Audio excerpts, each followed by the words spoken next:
Ladies and gentlemen, fight fans all around the world, let's talk some boxing.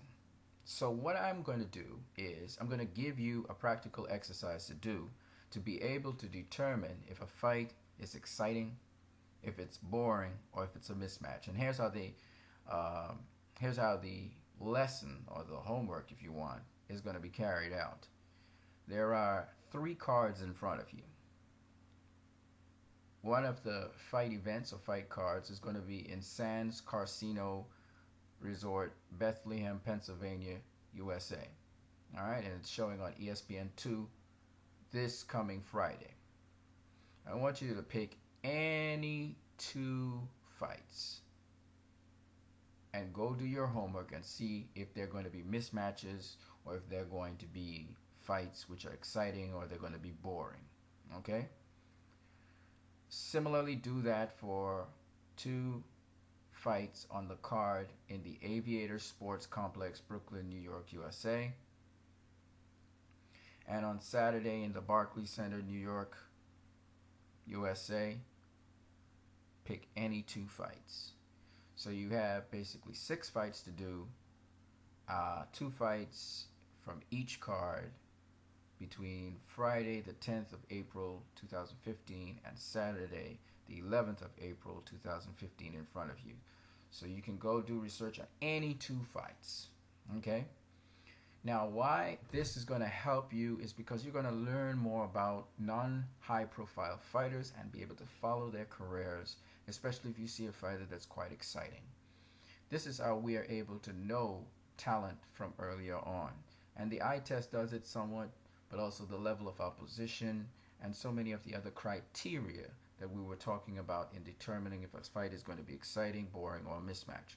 Now, if you missed that video on whether fights are exciting, boring, and mismatch, and the criteria to determine them, just go into my video and you'll see the title, determining if a fight is exciting, boring, or a mismatch, and click on it and watch it. And you'll learn about the criteria that you can use. There are the criteria as well.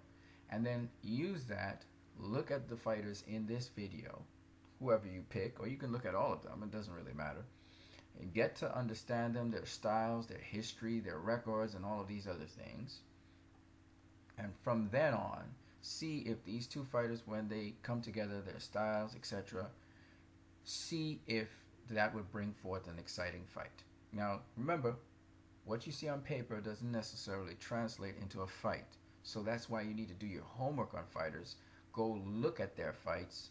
Go find out about their level of opposition and their history and all of the other criteria that's necessary. All right? So on that note, you guys have a great day. I will do a follow-up video, and I will try to cover most of the people that we have put here in this video. Some of the people I will not be able to cover because they don't have an opponent, such as this guy here, Ivan Redkach or Redkach.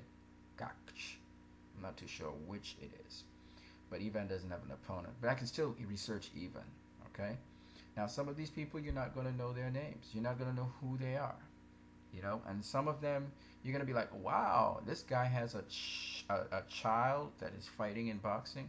He has a son or a daughter. All right. So on that note, this is your assignment. Go to it. See if you can predict.